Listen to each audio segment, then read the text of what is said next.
Welcome to the Being Known podcast with my friend, Dr. CURT Thompson. And my friend, Pepper Sweeney. We are here to discover and explore what it means to be truly known. Hey, CURT. Dude, finally, we are back in the saddle. Season 6. Back in the saddle again. Yes, season 6 Right. of the Being Known podcast. And I couldn't be more excited than to hear what you're going to be talking about, since I have no earthly clue what that's going to be at this point. No, that's not true. With this season 6, You have a heavenly clue. I have a heavenly clue. You may not have an earthly clue. In this season 6, we are going to be talking about the beauty of wisdom. Being known as a way of human flourishing is what we're going to be talking about specifically today. And I am looking to gain some wisdom this season, hopefully. Every little bit helps. Yeah. Well, me too, Pep. And that's why I think the outline that we're using is going to be pretty limited because I'm just looking to hear you talk. That's what I'm mostly hoping to hear.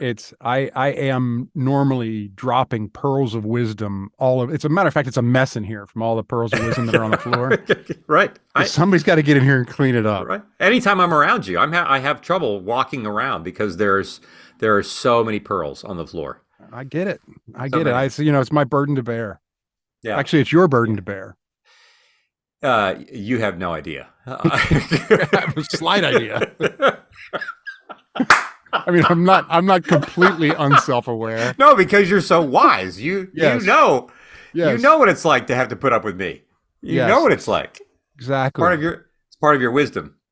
So, CURT, I'd like to just start, by asking you, what do you mean by the beauty of wisdom, and why do you want to delve into that this season? Yeah. My sense is over the course of, especially I just think about the last 2+ years. Now it will be coming up on 3 years. Year 2020, 2021, 2022, 3 years of what we might consider to be, for our time, living that's been harder than usual for many. Whether we're talking COVID, whether we're talking race relationships, whether we're talking political rancor, whether we're talking violence on the world stage, with all that's happening in Europe, Ukraine, and Russia, things that continue to happen in Africa, the whole kind of theater of violence that we experience in so many ways. And you look around and you think, we have our political answers and we have our economic answers and we have all these other responses. And it's actually quite rare that I hear us talking about or asking the question, what seems wise to do? What does it mean to be people of wisdom in any of these situations? We hear a lot about like what's right, what's wrong. We hear a lot about like what we have to do to fix the problem, whatever the problem happens to be. And it's not to suggest that those questions, those ways of being in the world, are unhelpful or useless. That's not true. But I think that the more urgent we feel, what we sense our problems to be, and I would say even in my lifetime, that things feel as urgent as they ever have. And that's not to suggest that we are the only generation that's ever felt things urgently. I'm sure on December 8th of 1941, people felt urgent and urgency. I'm sure that there are lots of different ways and times and places in which urgency has been felt. I'm sure that when Nebuchadnezzar's horde showed up at the gates of Jerusalem in 586, I'm sure that people were feeling urgent. There was an urgency about what was about to happen. Mm. And when we feel urgency, we then tend to turn to solutions that are also equally urgent, quickly accessible, and will very swiftly resolve the problem. And what is so striking about what it means for us to flourish as human beings, what it means for us to be the kind of people that we want to be, for us to be people who are deeply known in order for us to go on to create a world of beauty and goodness, the reality is that that whole process takes a long time. If you're gonna paint, if you're Mako Fujimura and you're gonna paint, if you are, and we're gonna talk about this season, if you are your mom, who is now how old? 91. 91. And folks, we're gonna talk about this, and I mean, hopefully, maybe, I don't know, if on our YouTube channel we'll be able to like show, like, I think you're gonna for see, sure. you're gonna see some stunning stuff, but these are not things that are done in 10 minutes. This artwork that she's doing, and for us to actually respond to the life that we are currently confronting, I think it is fair to say that we are what we are really longing for is wisdom.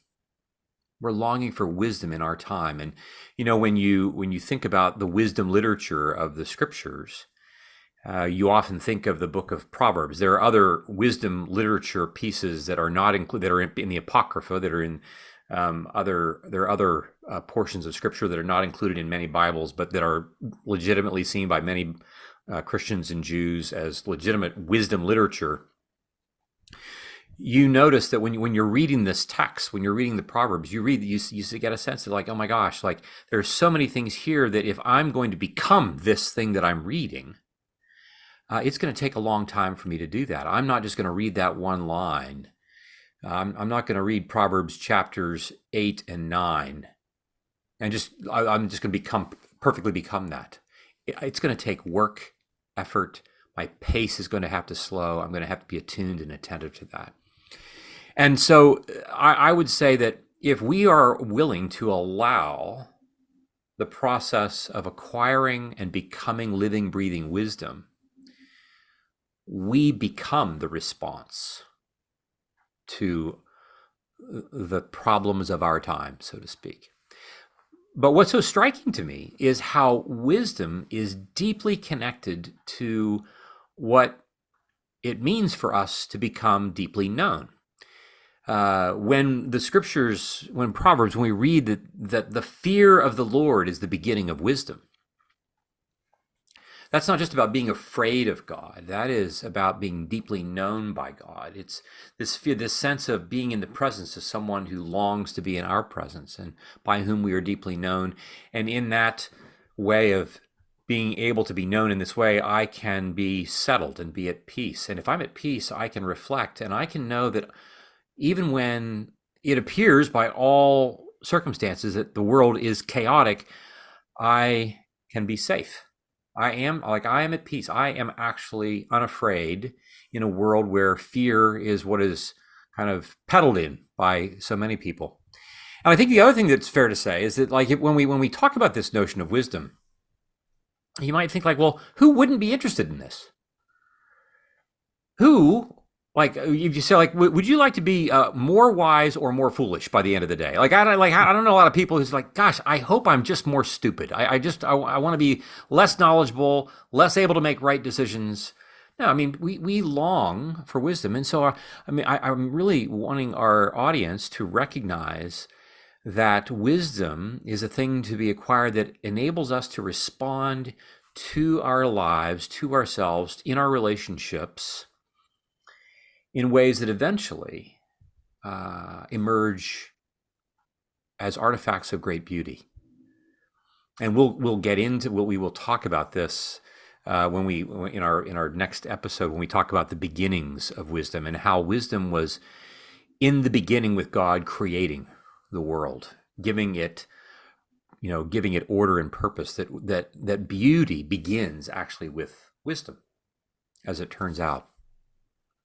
And then when we think about wisdom being this source of flourishing, we would really say that it first of all, it makes it possible for us to make the choices that we really most deeply long to make. And this is deeply linked to being known.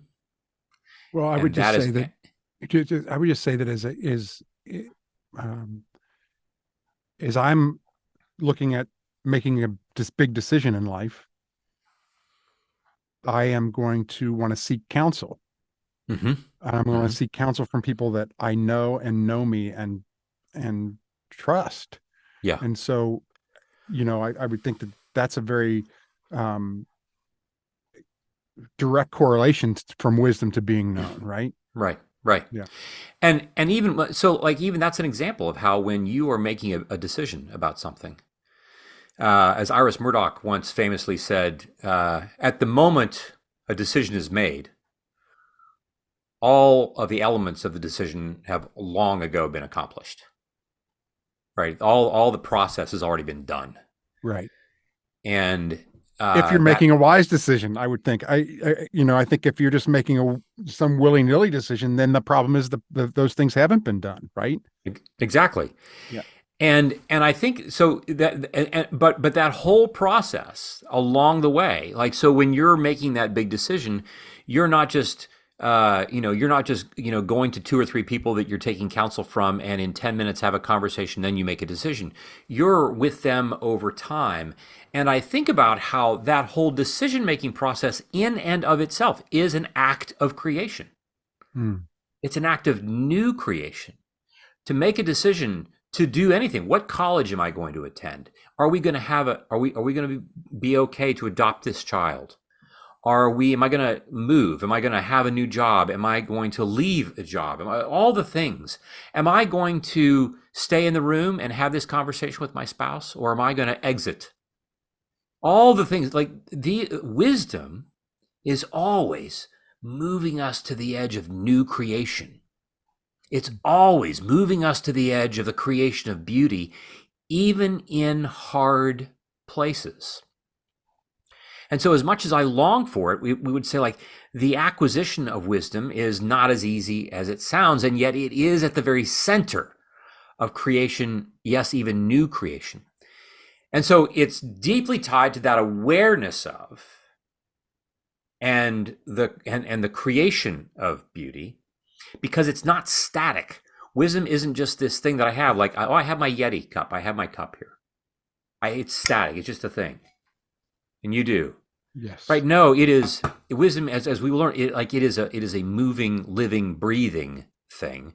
And it has an active desire to create beauty and goodness in the world. Not only that, it's ancient in its origins. This is not a product of the Enlightenment. And interestingly enough, the people of the Enlightenment didn't talk about wisdom. They talked about knowledge. Mm-hmm. And now, like, we are people of the information age, right? We're not of the age. My good friend Jeff Dudiak, who's a philosopher in Canada, likes to talk about how the ancients talked about the acquisition of wisdom. How we modernists, beginning with the Enlightenment, so this is 400 to 500 years ago, talk about the acquisition of knowledge. And now we have become people who are interested in acquiring information. And those three words mean three very different things. And as we will learn about here in the coming episodes, that for us to be people of wisdom, I don't just go out today and find information today on the internet. I also have to be exploring things from the past, not just of the world, but of my own story, which gets right back to this process of being known. I become wise by being known in order for me to then allow wisdom to move me into this space of creating beauty and goodness in the world. I would think that you would want to apply your wisdom to the knowledge and the information that you have coming in. I mean, I think That's right. that we've gotten away from that and just gotten into a place where we're just taking in more and more information and we're not applying the wisdom to it. That's right. That's right. That whole sense that you were saying earlier of like, if you have a decision to make, Mm-hmm. of course you want to know the facts. You want to acquire information. We need Right. to know. We need to know that. But at the end of the day, what I then do with that is much more deeply tied to the wisdom of relational connection. It's the wisdom of my sense of secure attachment, wherein which I'm going to make this choice, and in so doing, I'm doing so with wisdom, because it's not just me, it's me and you and Amy, like together. Like I have you with me. We, in that sense, will make that decision together. And so we see that wisdom is an outgrowth of relationships. We're going to come back and see how this is all rooted in Trinitarian theological assumptions, this notion that a triune God that is in relationship with one another, and that has made us, even neurobiologically, to be people whose brains only function well when I'm being co-regulated by somebody else, that my right hemisphere needs connection with yours and my left with yours in the same way in order for me to have access to wisdom. And so this whole notion of being known is why it's such a crucial element. Like it's so that wisdom is necessarily an extension of the relational mechanics that are involved in what it means for us to be known. And so here we also would say that the acquisition of wisdom is something that we can move into as we pay more attention to and apply the principles of interpersonal neurobiology, which is also what we're going to be paying attention to here. So we have this sense that it is relationally grounded, and we can learn more about what it means to become people of wisdom by paying attention to the way the mind and the brain and relationships work together, those principles of interpersonal neurobiology. And we would also say that all of this is going to be grounded over the course of these next several episodes. All this is going to be grounded in some assumptions about our ultimate source of wisdom, our ultimate source of wisdom. And for those of us who are Jesus followers, we would say that our ultimate source is the God of the Bible. And the Bible is a living, breathing document, we would say, that we believers hold that to be true. And here I'm just borrowing some language from my friends at the Bible Project. For those of you who are listening to this podcast, if you don't know of it, the Bible Project is a crowd-funded organization that seeks to promote the reading of the Bible, and they're based in Portland. And Tim Mackey and John Collins have just done a beautiful job at bringing us, the Bible in fresh new ways. And so I would invite you to check out their work. But one of the things that they talk about is that the Bible is, and I'm going to use some words here that are going to be flowing throughout the next several episodes. And we're going to be doing a lot of integration work of connecting all that we're about to say here with neuroscience, with beauty, with this, like sitting in that crucible of what it means for us to be deeply known. We're going to start with this notion that the Bible is ancient Jewish meditative wisdom literature. That's the folks, the Bible Project, how they like to describe it. It is ancient Jewish meditative wisdom literature, and each one of those words is important. It's ancient, and that it's contextual to time. Like this is a piece of literature that is unlike any piece of literature in the world. Unlike any piece of literature. First of all, that it's ancient.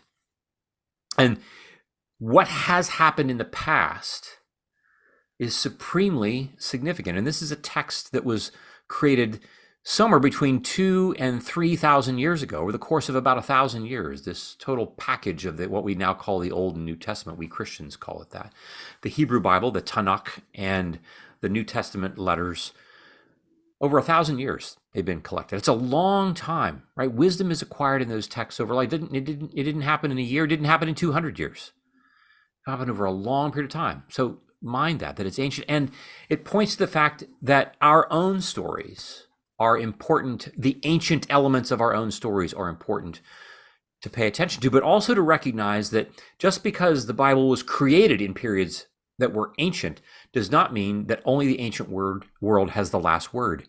It still speaks to us right here and now, as do our own lives, and as wisdom also longs to speak to us. This is a text that's Jewish. The vast majority of the writers of the Hebrew and Christian texts were Jews, Luke being an exception of the New Testament, but they're Jews. And what does this mean? It's contextual to circumstances and the history of a particular community. And this is something else that's crucial for us. When we think about wisdom, it's important for us to recognize that the community that I'm part of is going to be a powerful context that is speaking into what I'm actually able to do in acquiring that wisdom. I, CURT, am not going to just go get wise by myself. It's going to be a particular community that's going to speak into that. This next word we're going to talk a lot about over the course of these episodes, that it is meditative. And here we like to say that it bears repeating. When I read the Bible, I like to, I'm going to read the Bible through in a year. Or, there are structures that are offered for us that help us do that. And all of that's really fine to do.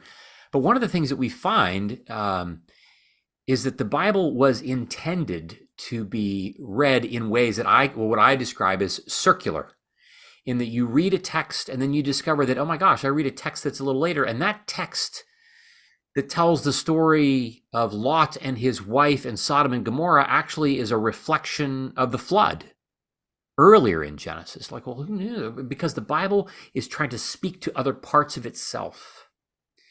And we are going to go over this and over this and over this, and we're going to revisit Genesis 4 and the murder of one brother of another. We're like over and over. We're not just going to read it one time. It is going to be meditative. We're going to soak in this. And my own personal life, I'd like to think that I could work on my stuff that happened to me when I was 17 or 25, and like, thank you. Now I'm done with that. Right. I should think that, okay, I've learned my lesson from that particular time in my life. I got enough wisdom from that. I don't need to revisit that. Like, and what do you know? Like, the real world is one in which, no, as it turns out, I'm going to revisit what it was like for me to be 17 on occasion until I'm dead. We live in a world of modernity that likes to have us be convinced that I should just be on a continual arc of progression. Once I complete a certain phase, I should never have to go back and repeat that. But the reality is that our brokenness is so deeply and mysteriously thorough that I think I just have little to no idea just how much work I have to do, such that if I actually follow the Bible the way it was intended for it to be read, the way its writers, its editors, its collectors, its collators have intended for us to read it, they intend for us to go back over and over and over passages. It is written in certain places where it intentionally, the writer does not want us to know everything that's going on, because it forces us to be curious. It forces us to come back and revisit this again and again and again. And I find like, oh my gosh, there are parts of my life that are the same way. That one period of time, when I'm between, the time that I was, whatever it was, where I like, man, that was just a hard time, and I still don't understand everything that was happening there between me and my friend. Like, no, we're going to go back and visit that. And I'd like not to have to do that. Right.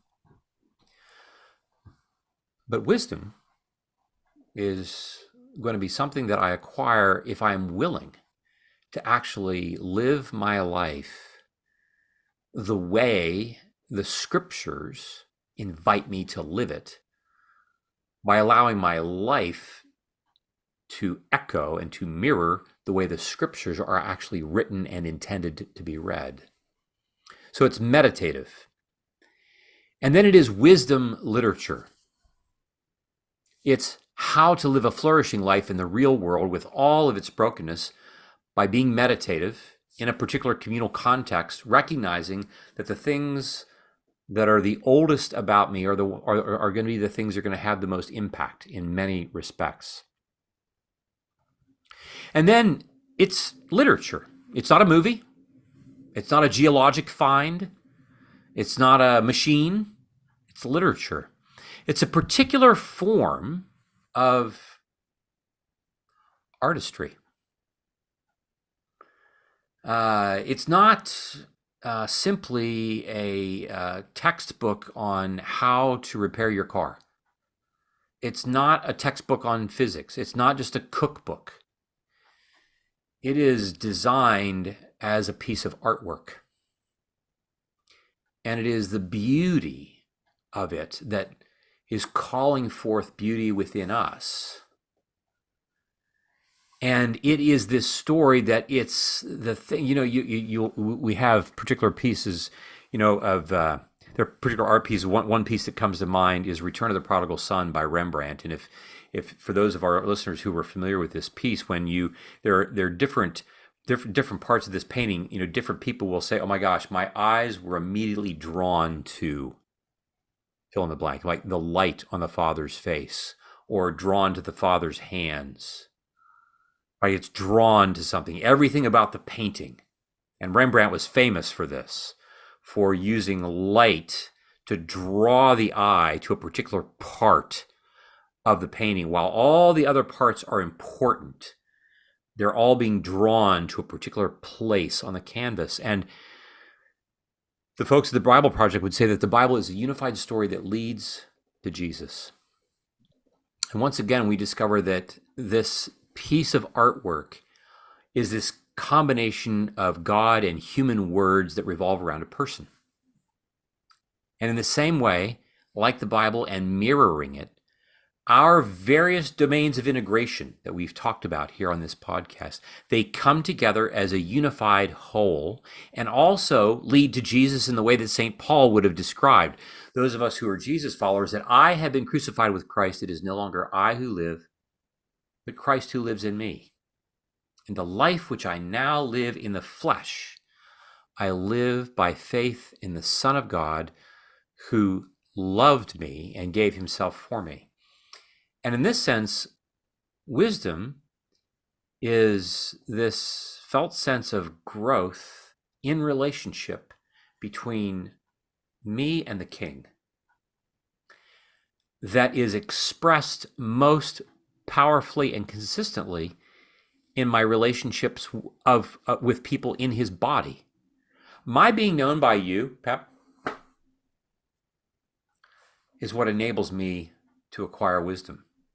It is what enables me to exhale in the moments when things feel chaotic around me and be curious about what is the next choice I want to make that will be wise, because I see you standing in the kitchen 4 feet away from me, just looking with loving kindness on your face. And I can imagine, I'm going to do the next thing to serve, the next thing to love, when there are other kind of parts in me that want to do something very differently. Wisdom is born out of the presence of being known, and in so doing, we create a moment of beauty and goodness, even when we think that's the last thing that's going to be possible for us. And so we see then that the acquisition of wisdom is a journey of what I call geometric and not necessarily linear growth. That I don't necessarily, not like the stock market, traveling in a particular line with always progressing. As much as I become increasingly more able to be a person of love, joy, peace, patience, kindness, goodness, no matter where I am on my journey. But if I imagine that I'm excavating a piece of land, I'm excavating, it's going deeper and broader, that this is what my growth is to be about. And this journey, it's a journey that requires the presence of beauty as an ingredient in enabling it to take place. We've talked often here about what it means for us to be known on the way to creating beauty in the world. And we've often talked about how beauty is not a luxury. We often live as if beauty is a luxury. Or we'll get to that when we get everything else done, when we get all of our other primary needs met.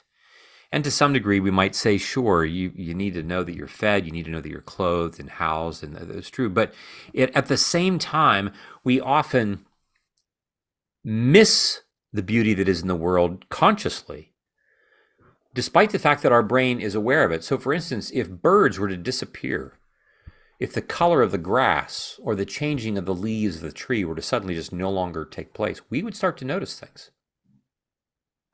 And we would become aware that, like, oh my gosh, I actually need that beauty in order for me to be okay in my day, despite the fact that that's not often how I think about it. So wisdom is deeply tied to the presence of beauty.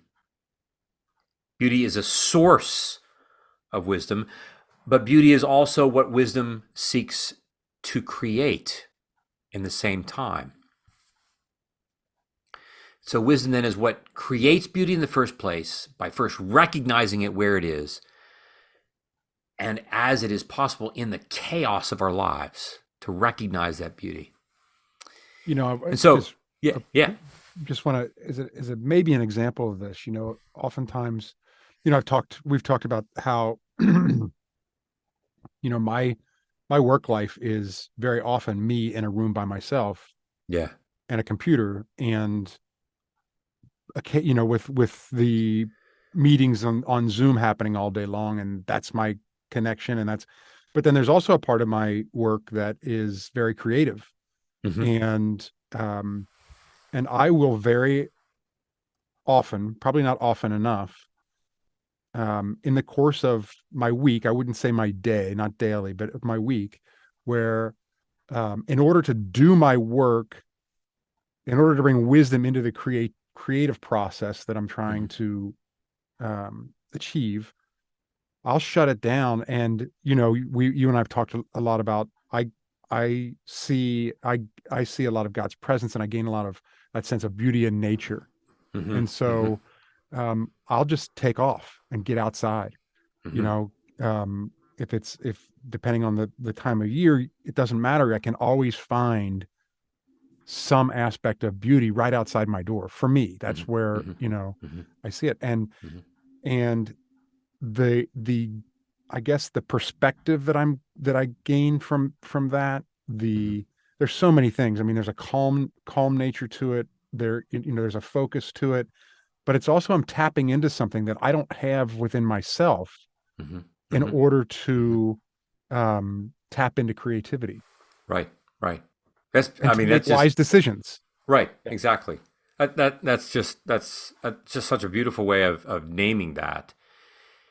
And I think as we progress over the course of this season, a couple things that I would love for our listeners, love for you all to consider doing, would be this. It's just a very brief exercise that we would love for you to, and this is we like to provide exercises that people can enter into at the end of every episode. And the first exercise is very simple, but because as we said at the top of our time, we are not people who are prone to be curious about the word wisdom itself. The first exercise, very simple, I would invite you to begin to make it a practice before you begin your day fully. So I don't mean like as soon as your alarm goes off, but I mean once you're ready to start your day. Before you do that, you've showered, you're fully conscious, you've had your coffee. I want to invite you to consciously consider to yourself, how can I become a person of greater wisdom today?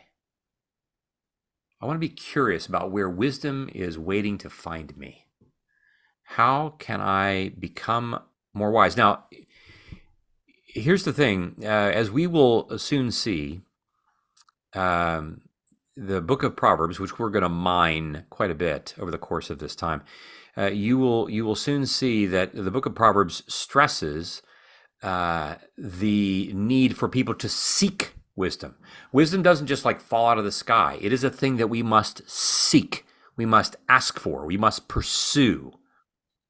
But I will tell you, My experience is that the moment you start asking God to grant you wisdom, where will wisdom show up for me today? I can guarantee you that what you're going to find is you're going to find yourself in situations in which wisdom is the thing you need. And you're going to be like, dang, like I just thought it would just come to me. And like, and when it comes to me, like I would then be completely able to name everything I need to do, all the right things, like kind of magically, it would just show up. Like, no, wisdom is a thing that we acquire, that we become. And like anything else, if I want to get in shape, I get in shape by discovering that I'm not in shape. And I put myself in situations in which I become exhausted, which I can't get the bar off my chest anymore. I can't run another 10 yards. Can't do another squat. This is what it will mean to acquire wisdom. So just to alert you in advance that the acquisition of wisdom is the invitation to work, but work that is beautiful. And so here's the other thing. So that's part one. Can we be intentionally asking for and seeking wisdom today? And the second thing is asking God to reveal to you the connection in any part of your day between wisdom and beauty. Where do you see the wisdom in the beauty that you encounter? Where do you see the beauty in the wisdom that you encounter? We like to say that the brain, and therefore our mind, and therefore our mind-body complex, we become what we pay attention to.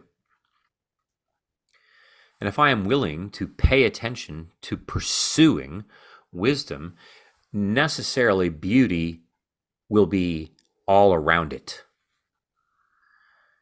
Because in those moments where I long to be wise, you will also find yourself in the situation where you are on the precipice of creating beauty out of situations that may feel chaotic. And it's on the backside of that that you discover, I'm wiser now than I was 10 minutes ago or a week ago.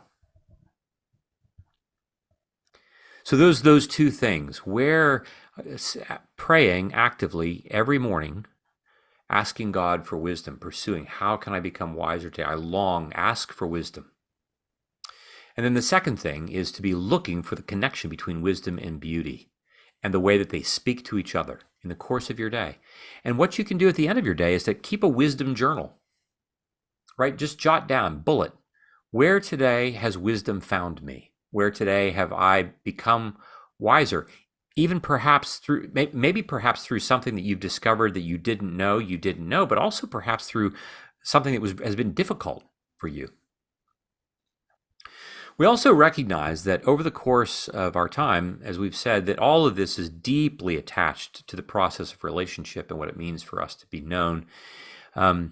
And that process is linked mechanically to the principles of interpersonal neurobiology. And so over the course of the remaining episodes, each episode is going to be connected to a particular domain of integration. And so we'll be looking for that. We're going to begin with the domain of consciousness in our next episode and follow through from there, the vertical, the body, the horizontal, the right and left hemisphere, and so forth and so on down the line. But I think I'm really excited because I know that I still desperately long for wisdom, because there are just so many moments when I know it feels like that's just not what I have. And I look around at the world and I just so long that whatever world I occupy, whatever the space is that I in particular occupy, I want to be an outpost of wisdom. And it's just, I just want to say, Pep, first of all, I'm just really grateful to be doing this with you because, like I do feel like I live a life of greater wisdom because you and Amy have been in it. And not just because of things that I've learned from you both that have been, like just so many things, but it's a matter of the sense of being known that allows me to live at a pace in which I am at ease, comfortable, confident, that then gives me the opportunity to be curious in such a way that wisdom can come and find me even at times that are most desperate. Yeah. And, you started this episode by talking about that we are sort of feeling like we're living in urgent time, and the response that's needed is wisdom. And this pursuit of wisdom is a worthy pursuit, and begins with um, the idea of being known. Hmm. And if we're doing that work, it feels like we're at least on the road to wisdom. Thank you for today, Well, Kurt. And I love your enthusiasm and excitement about this topic as hmm, well. hmm, Um, and I look forward to learning and hopefully becoming more wise hmm, uh, in time. hmm. There's hope for all of us if that happens for me.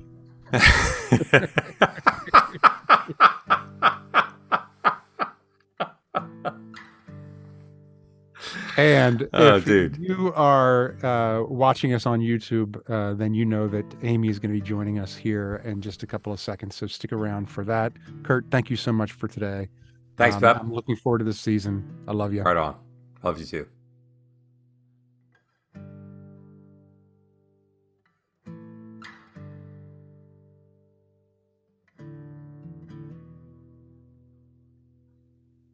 Hey Amy Chella guys, Amy Chella. In Looked the like you were house. gonna just in the house. in the house. Oh my gosh. Okay, so I kind of want to go back. Like, there's so many things swimming in my head, and we'll connect the dots together. So, Kurt, when you first introduced the idea of talking about wisdom, about the theme of season 6 being wisdom, I was like, I don't like that word. I don't like that word. And I think I might have said, oh, Mm, I don't love it.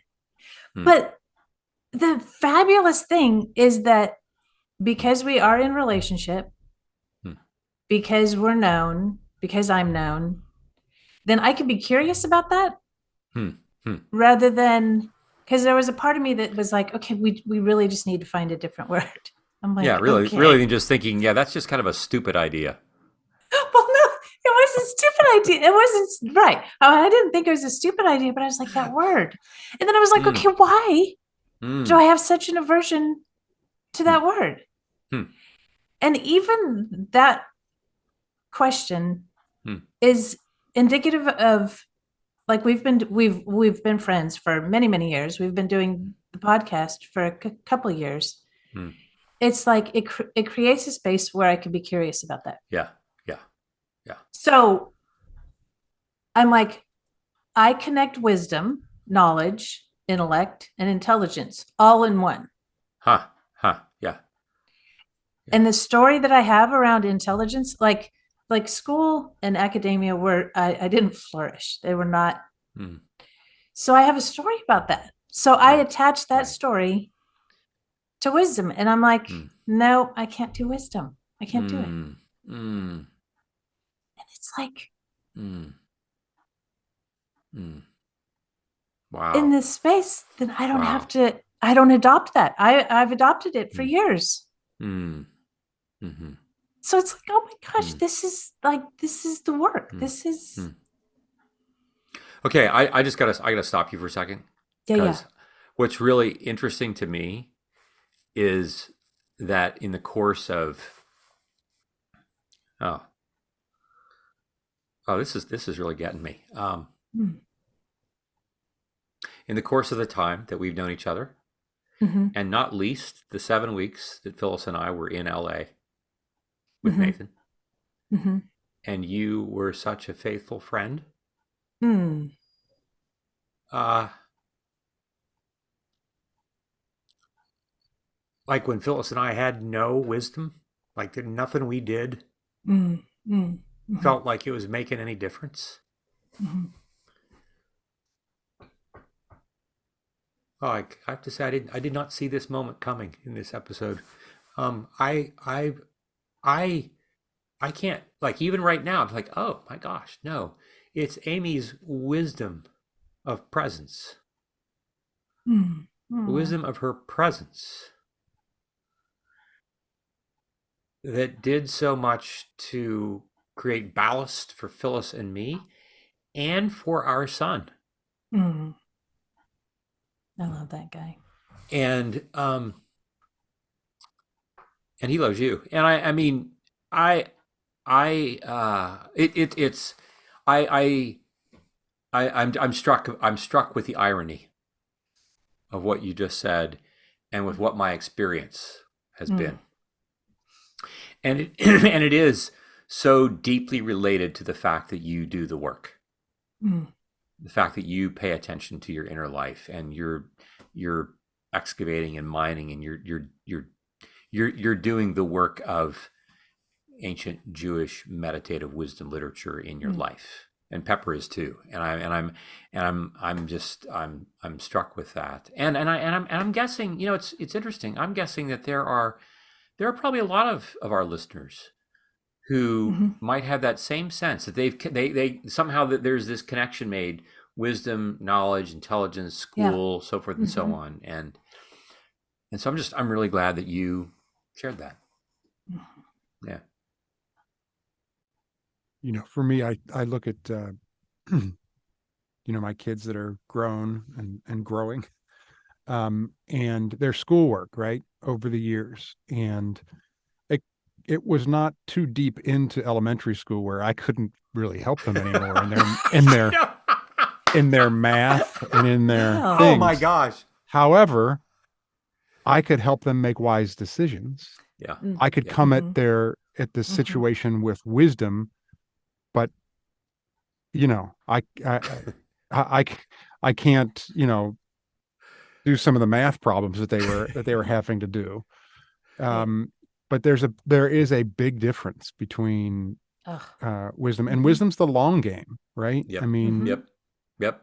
It's the long game. And if you aren't doing the work of being known, then you're not going to be in the, it's not going to come to you. It's just, it's just not, you know? Yeah.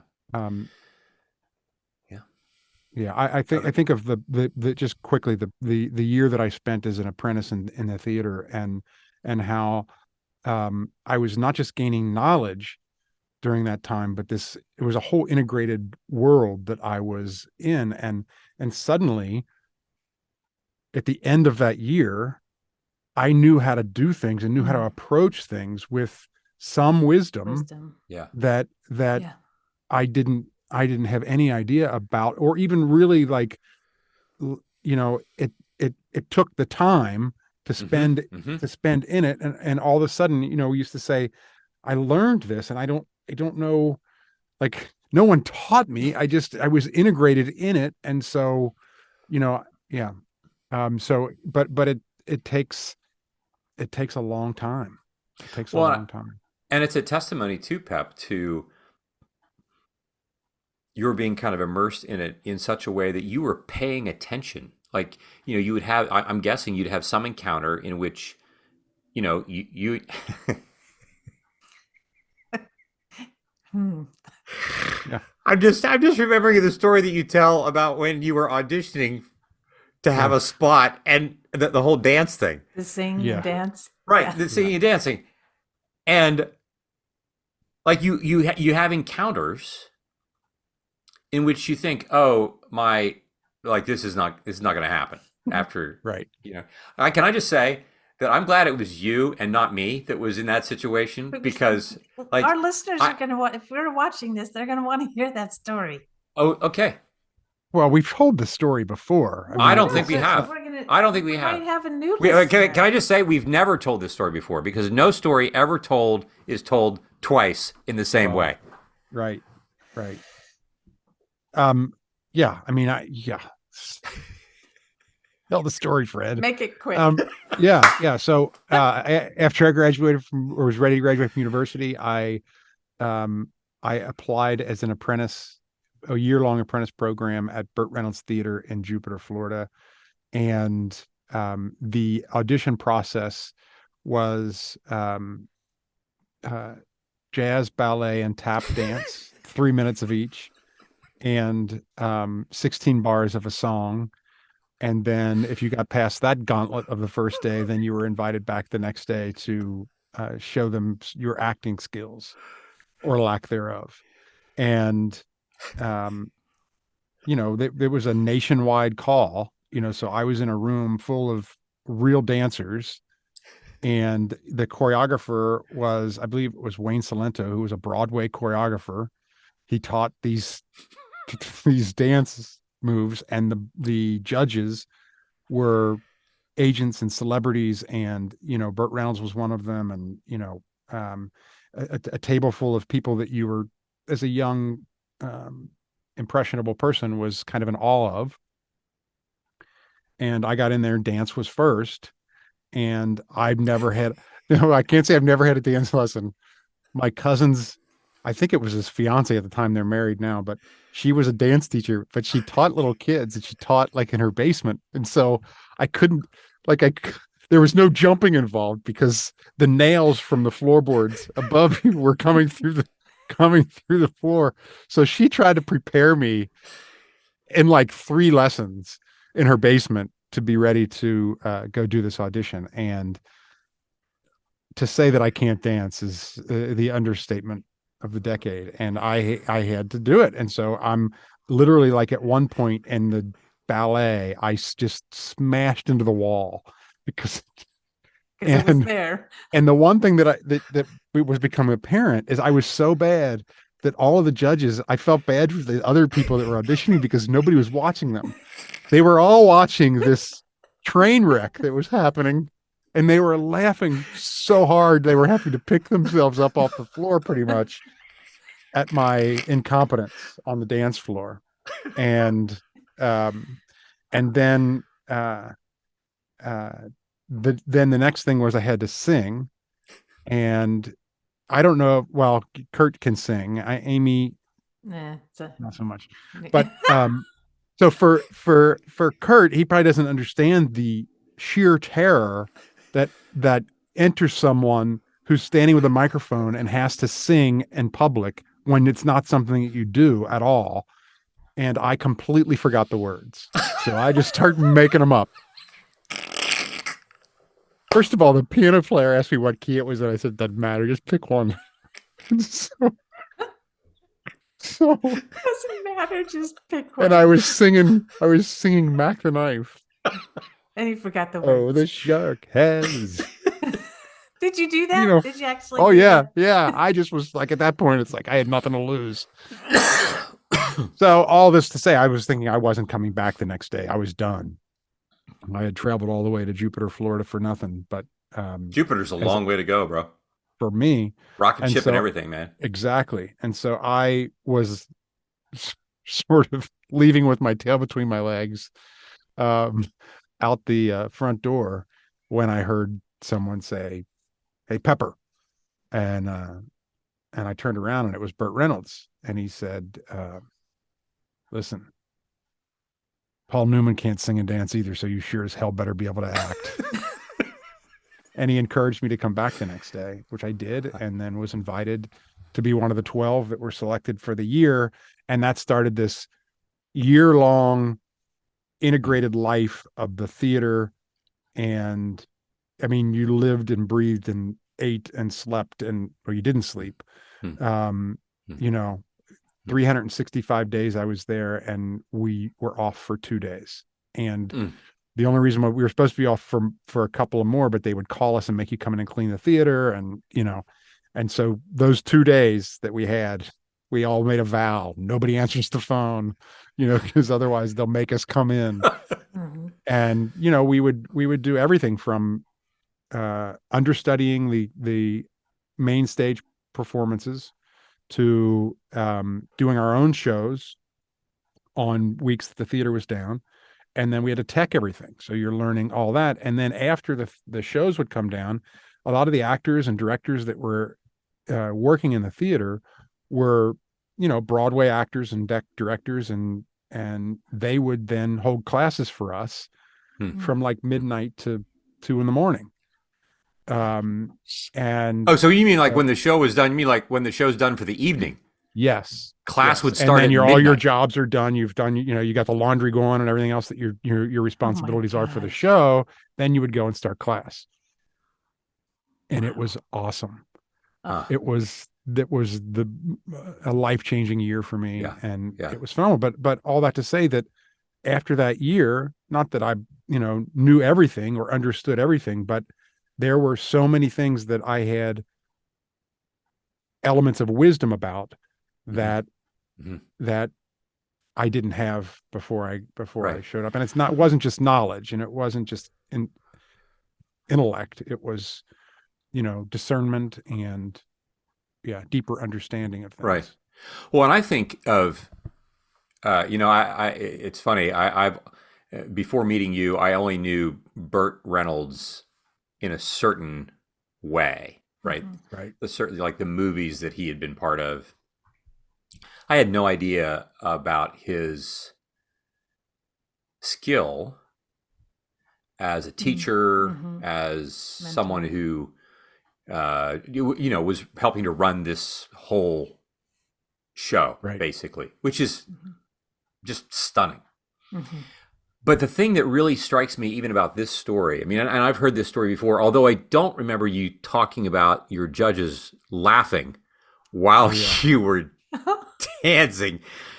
Um, but there's the part of me that thinks, okay, obviously, like I never met Burt Reynolds, don't know anything really about him personally, but there was something about his life experience that saw something in you. Mhm. Mhm. There Mhm. was wisdom that he had that could see something, Mhm. that saw something in the face of all the, like, so you're kind of overwhelmed with like, I'm leaving, I'm done, there's no way, and somebody else sees Mhm. something. Yeah. Mm. And I'm just thinking about how much wisdom you then acquired over the course of a year as a result of somebody else's wisdom seeing something in you Mhm. that you weren't able to see immediately following what felt like a pretty chaotic audition. Right. And it's this whole notion of there's something about whatever it was that Bert was doing in his own life that enabled him to sense something in somebody else. Mhm. And in many respects, his coming, his opening the door and coming to find you is an act of creativity. Mm. Mhm. It's the beginning. It's the first brushstroke on the canvas Mm. for that year. And maybe after it's felt like a lot of paint has been spilled, even while we're trying to get the easel set up. And I'm just really, really struck by how, we find ourselves in these places that feel like, okay, it's not going to work. It's not going to be. And I think of it, of our listeners, how many of us are in spaces? We've said that this feels like a really desperate time. How many of us feel like we are in spaces in which, in our desperation, we need a solution quickly? The Hebrews needed a solution quickly when they were carted off to Babylon. Mhm. And God said, that quick solution is going to take at least 70 years. And then you're going to come back, and it's going to be another 400 before the Messiah shows up. And I'm looking, I'm looking for Amazon, right? I'm looking for delivery like No. today. Mhm. And I think about like all that hard work that you put into that, and Amy, we were talking earlier about the hard the interior work that you're doing, the interior work that you're doing, Pepper, in this one example of this year-long venture of being so present in the work that wisdom becomes something it's just embodied in you, Mhm. right? It's just an embodied thing. You're like what you do and what you sense and image and feel and think, and your actions increasingly become the thing that you want to do without even having to think too much about it, because you've been immersed in that hard work of acquiring wisdom. And it becomes that which we can call on. And I'm I'm trying to get my head around. Yeah, what time's class start? Midnight. Yeah. Don't be late. Yep. Yeah, Yep. Yeah. it's all a beautiful thing. Aim, I'm sorry. I don't want other thoughts. No, I mean, I think that's all part of it, right? That, like, yeah, it's no, we don't. I mean, like, even in our conversation right now, and can you hear Juna? I mean, Yeah. Luna. Yeah. Juna, Luna, Puna, Juna's the Funa, daughter Tuna. next door. The yeah, Luna is the dog. Rewriting stories and being known and being seen. It's all good and all this is fabulous. Yeah. Yeah. Well, I'm looking forward to just being on this journey of wisdom with you both.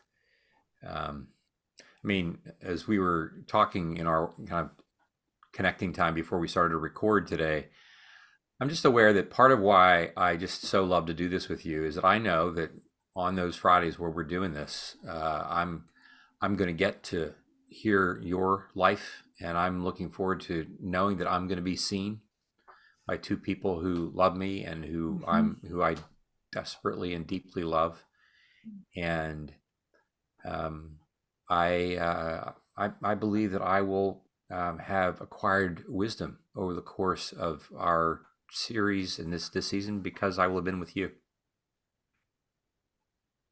Well, I've got to get a vacuum Chances are cleaner because good. I have dropped So many pearls of wisdom in here. Hey, it's a mess. And dude, if you you're not like picking up what I'm laying down, it's just can gonna keep I just say messier and you need messier. you need to be careful when you stand up and be very might careful slip when you and walk.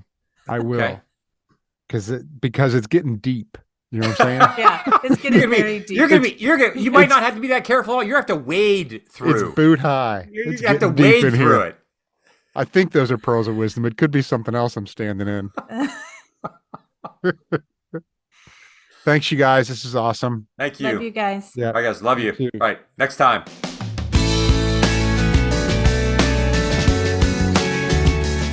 This podcast is produced by Kurt Thompson, Pepper Sweeney, and myself, Amy Chella.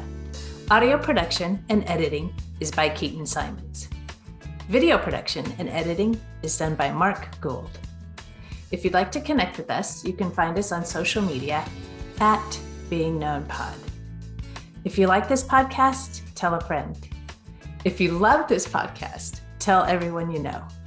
And please like, rate, and review wherever you listen. Be well, be known.